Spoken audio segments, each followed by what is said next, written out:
Hello, everyone, and we are back. It is the Fan Expo post show. I'm so excited to be doing this because this honestly was one of the more fun years I've had at Fan Expo. I mean, it was smaller. And we'll get into that in a bit. But I do want to say just up top, this was one of the more fun years I had at Fan Expo, and I would like to thank them again for allowing us and our buddy Mac, who helped us this weekend, do that. But without further ado, Nick, how are you doing, sir? Good. Yeah, no, it was a great year. I thought that the crowds were pretty big for what it's worth on the Yes. days that I was there.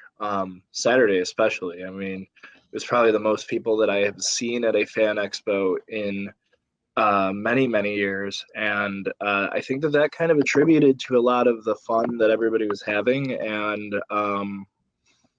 made for a really good weekend. Yeah, I think that they knocked it out of the park this weekend. I think it made for a fantastic weekend. And I mean, I was out of the three of us, I was the only one there for all 3 days. And let me tell you right now, man, my legs are feeling it.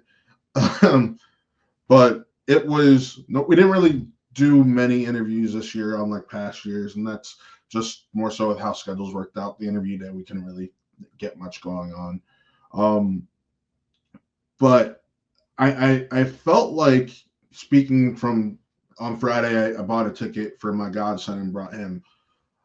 It was almost kind of more welcoming this year. There was a lot more vendors who cared about the experience they were giving others more. Like there was a snack shop, or there's a vendor selling snacks from around the world, and they gave my godson a little free bag of candy, and independent comic creator who we do have an interview with, and that'll be posted on the channel later.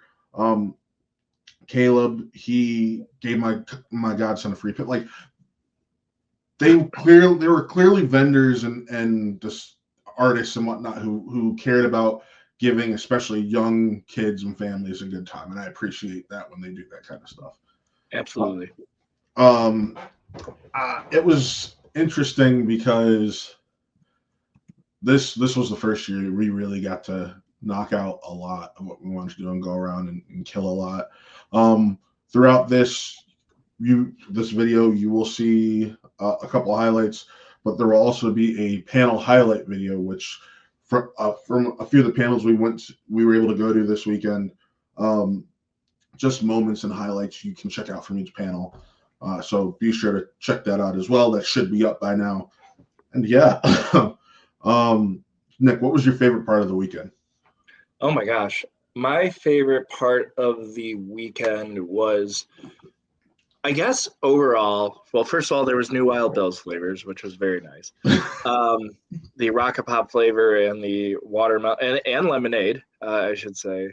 There in the footage that I shot, I tried to sneak in a review of the watermelon Watermelon ring ring pop. pop flavor. And unfortunately, for some reason, the memory card on my camera every once in a while will be like, this memory card is too slow to be able to do this. So there's a 9-second review of me saying that the ring pop flavor is good if you want to put it right here. Either way, I think that just overall, I liked seeing all the people there. And though crowds were a little bit much at times in order to try and get through, Mainly on Saturday, which is expected. and traffic, traffic flowed how traffic was going to flow. Yeah. It was really cool to see a full slew of different representation of different fandoms and just seeing people enjoying themselves, made for a very, very good experience because, we were stressing that, like, there is going to be something for everybody at this during our preview. And I was even surprised to no level. You said Mac was here with us, being able to see him be like, oh, wow, here's a cool thing that I like. Here's a cool thing that I like. And it was his first time, which we should preface. This was Mac. It was his first time coming with us and helping us out. And it was his first time at a con in general. And Mac was just blown away. But how inviting it was, really, truly, like, to stress that point. The amount of people that were able to feel like, not feel like they mattered. I mean, obviously, I Feel meant that seen.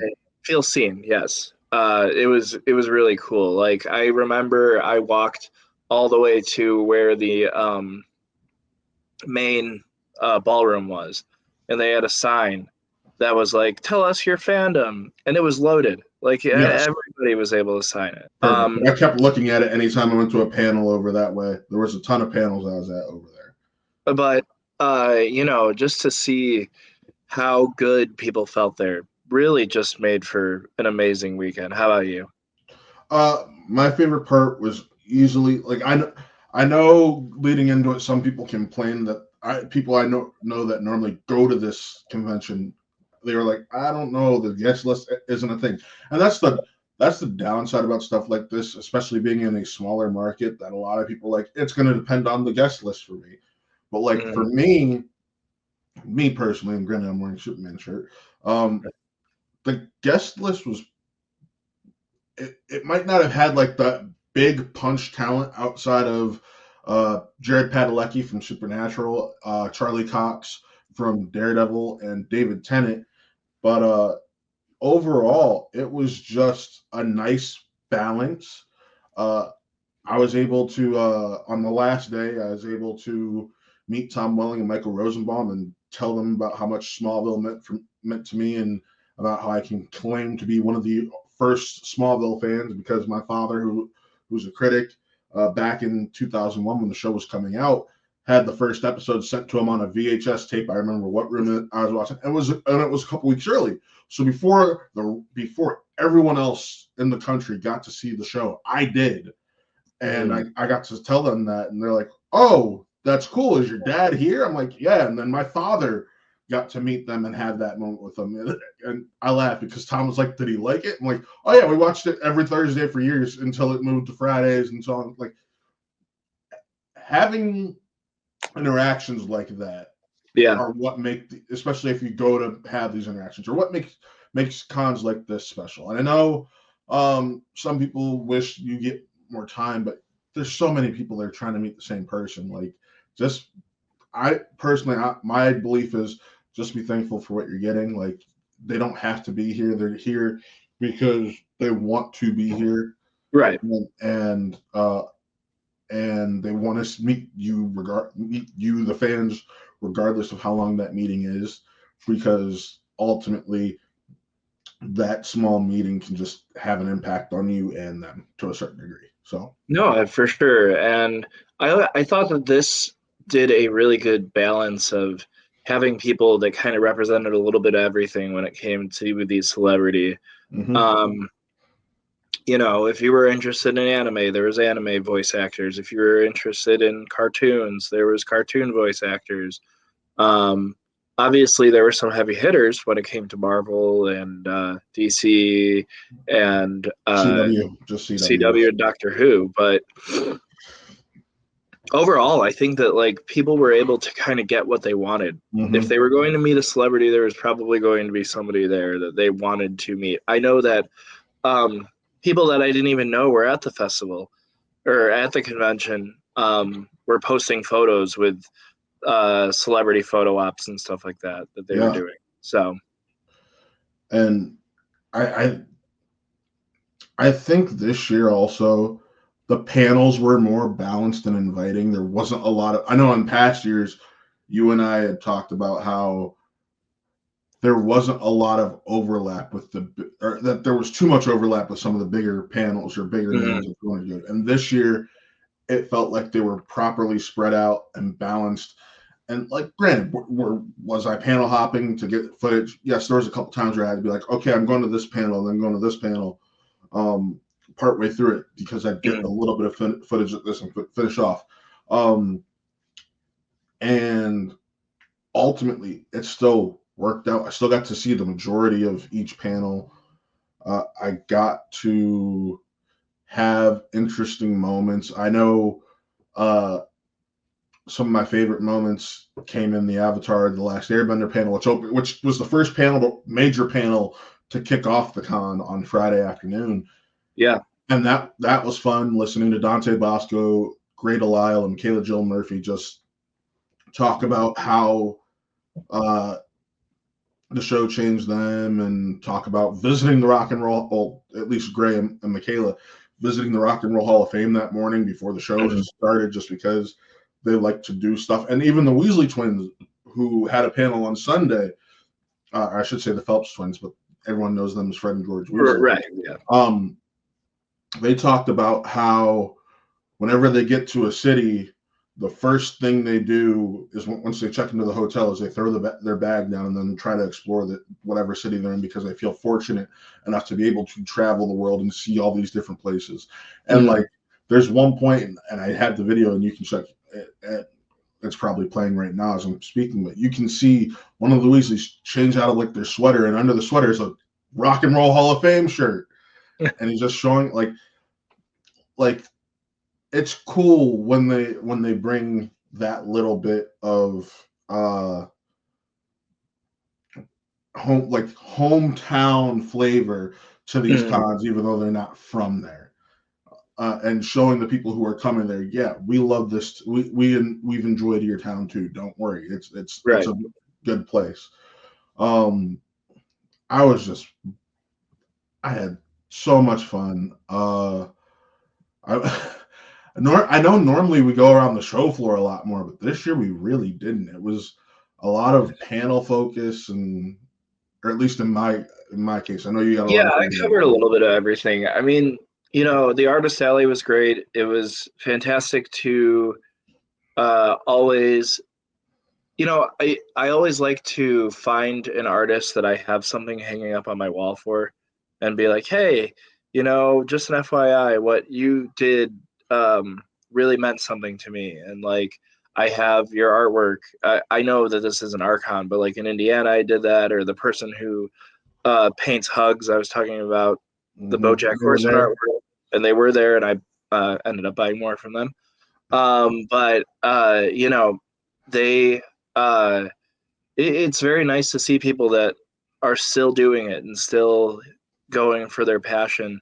One thing I will say, and I think that maybe it was that everything was a bit more spread out, but like there was not a lot of interactive gaming booths and stuff like that on the actual they were put into a room, and a couple of years ago we had that huge section where the food court has been the last couple of years. I know exactly where you're going with that. And I agree. I feel like that would be better off on the floor.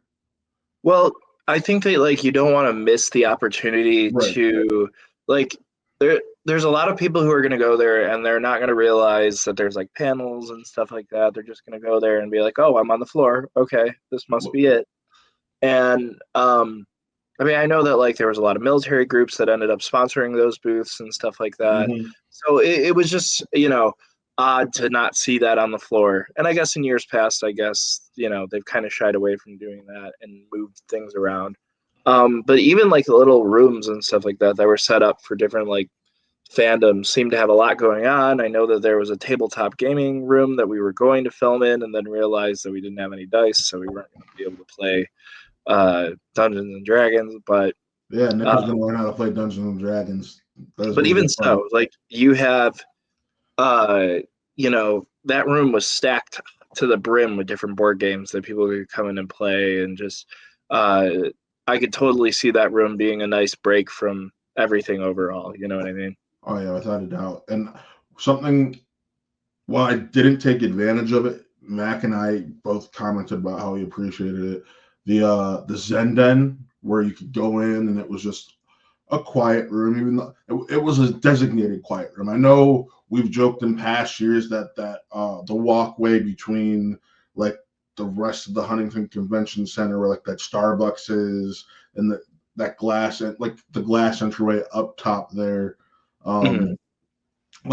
that walkway to there is normally the quiet room, because when you walk over there while the con's going on, it is so quiet, so dead. hear every conversation. But it was nice to have a place that was playing lo-fi to just and have stuff for you to just calm and chill and Mm. take a break from everything from without having to actually like completely separate yourself from the convention itself. I did appreciate going to the one panel we host every year. I did appreciate actually having a room again. Yes. A little more space next time in the front row would be nice. But Yeah, the turnout, yes, turnout was we got great. to go into a lot of the different panels and stuff like that. And obviously we were a part of a couple of them. Um, you know, we had to at least, Johnny for his martial arts one had to at least have had 50 or Mm-hmm. so. We had like 60 or so. And I know Yes, that the film commission had a very good turnout for yes, they theirs as did. well. And then we ended up having to do it was 3 groups of 8, so 24 people, like 24 people. Just so 1/3 participated, while others just had questions or Mhm. whatnot about what we did and how we did it. But it was really cool to have that experience going on, and that was without a doubt, the biggest crowd that we've gotten. Just wish Albert was there. Would have had a few more sabers, but ultimately kind of worked out considering how little Little room space that we we had. actually And, got. Yeah, but I think teaching, something a little simpler worked out for the space that we had. yes, I but don't articulate it as well as others, obviously, yes, but it was a cool experience to be able to just have people who got what they wanted out of their mhm. panel and were able to either stay or go depending on what they wanted. I will say if I had known we were going to be in that room, probably would have had a laptop with stuff to prepare and share on screen. Just it's the downside of not really knowing where you're going Well, ahead of yeah, time. because in years past, when it comes to the panel, we have been in where the That cosplay area is. We have Yep. been In one where giant room where it didn't have where it had a screen, but we didn't have access to use it. That was the first year, and that we've been in the absolutely hallway. yes. That one sucked, but whatever. You gotta do what you gotta do. I liked having. I was saying to Johnny that I think that like when you're trying to pull only a few people up, so you can kind of make sure that the fight choreography stuff is going well. That a room that we had worked really well, but Yes. that the cosplay stage probably worked even better for us overall. Yeah. Um, but just the fact that like that many people came and just were supporting the panels overall, you know what I mean? I will say I think the fact that we were in a panel room rather than the cosplay stage helped attribute to that Yeah, that's because true. people were able to sit down and ask questions and hear us easily. True, very true. So I did have a mic. it's a catch So, 22. It's a catch yeah. 22. Yeah, your mic worked much better than mine. And when you took over the hands-on approach and I switched to yours, you could hear the difference. You know what I found to be a little bit in years past, I'm just thinking about like how we've been involved with like hosting and stuff like that, different things at the convention. And last year, um, I hosted the Doctor Who series after questions for Johnny's Doctor Who series that got played on the big screen. There was no big screen this year Yeah. when it came to um, being able to maybe like showcase different artists, or I know that there was a preview to something that was going to be playing that we had So talked about. so typically what had happened in past years and something that I know we actually said was a downside is that big screen you're referring to, that was replacing the grand ballroom for the Oh, main okay. panels. So they actually went back to utilizing the grand ballroom, which I was very appreciative of especially for those main panels because the seating in there is a little better. You don't have all the sounds of the convention in the background Mhm. behind you. You're able to just focus on the people you're there to see.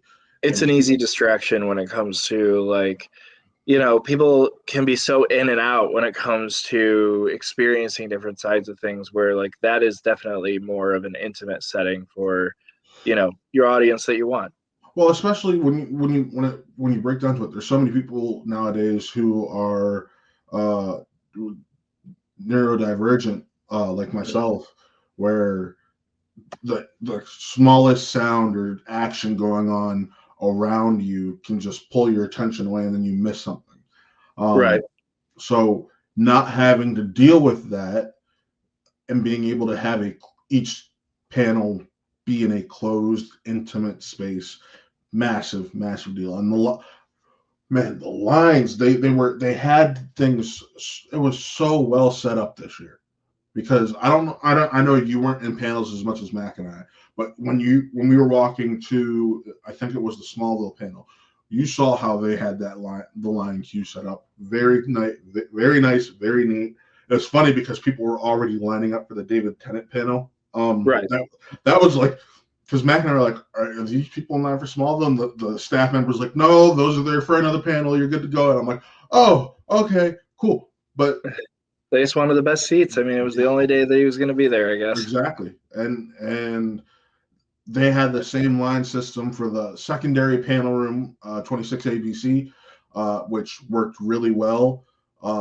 It kept the crowding down. I did like that this year. Granted, maybe this is the first year I've noticed it, but they were scanning people in with their badges for the panel room to like have like a count on how many people were there. Yeah, it was a way for them to make sure that they knew what was, and what people were interested in, and if that's the case, I thought that was brilliant. It helps give them a better idea of how to proceed going forward. I know Brian, our buddy Brian, and I are talking about going to another Fan Expo show or two this year, and I'm very curious to experience it through that lens, or experience it through the lens of just an overall different like setting and stuff. Yeah, different areas. See how it's run there, because I feel like they've taken the idea from some of their other cons and just they keep improving just every which way. I will say I want to give there's a complaint and a shout out in the same thing, because Saturday I was supposed to get Charlie Cox's autograph. I had a member tell me they were only lining up VIPs and exhibitors, and it's like, all right, fine. He's like, come back at 10:30. Well, I came back at 10:15 still, and I had people who just had normal Saturday passes in front. It's like, if these people who just have non-VIP one-day passes are ahead of me, like, why'd you tell me to come back later? But in the same breath, I want to give a shout out to a staff member named Matthew, who was working the Rosenbaum and Welling booths, who just did a fantastic job.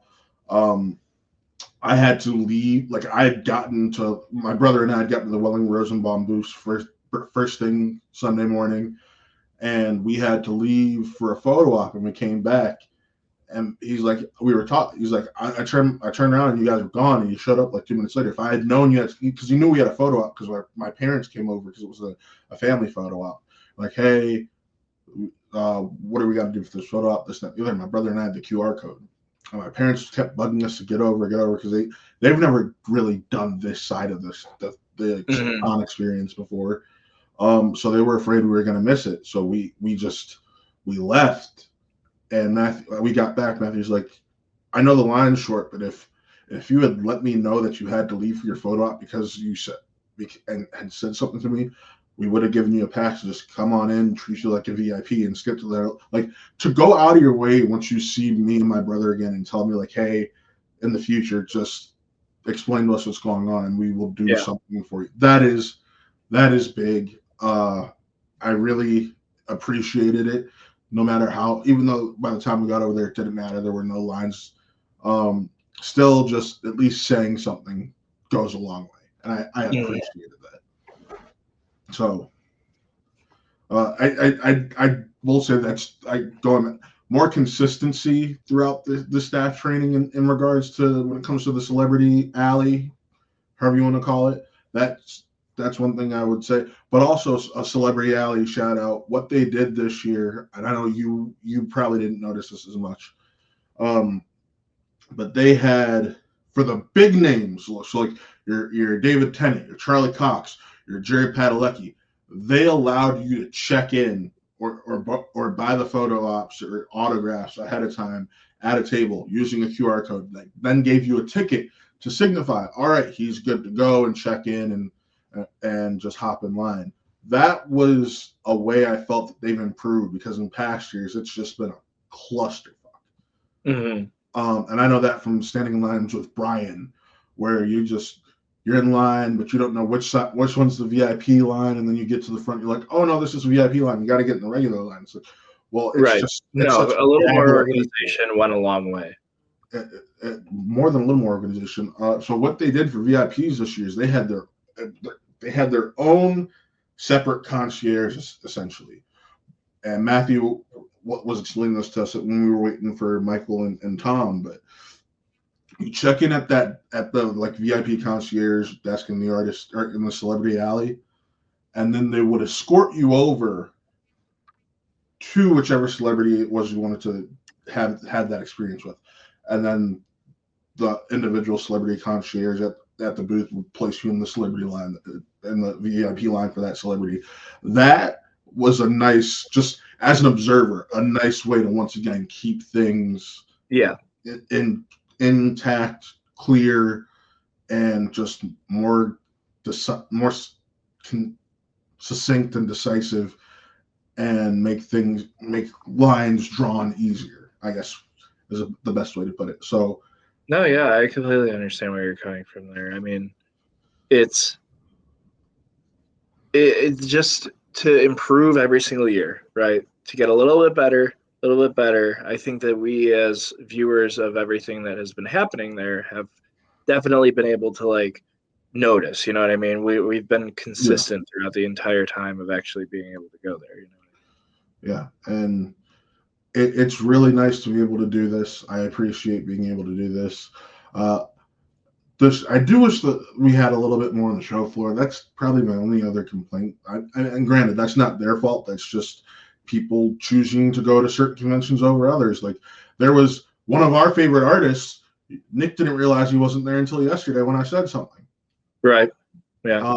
And he's someone who's been at the Cleveland Fan Expo or Wizard World, however you want to view it, based off of its history. That's 10 years of this. He's been at essentially every single one besides this one. Right. This was the first year I can think of that I did not see Peshafex, who was someone I was ready to buy some art from. Right. Yeah. And I mean, recency bias will say that I did just see him at Indiana, but that was probably why at first I did not notice that he wasn't there. But yeah, it's strange, you know what I mean? And I think that it's just kind of overlapping with different conventions and stuff like that ends up playing into that.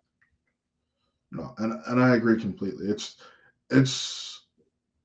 I enjoyed seeing a lot more artists on the floor this year. I felt like Artist Alley in general was more full and larger, which I like that. I really enjoyed that aspect of it. I guess I would have liked a little bit more variety in some of the vendors. Sure, yeah. But at the same time, like, people know what people are going to want. They're going to know what people are going to want, right? Yeah, but I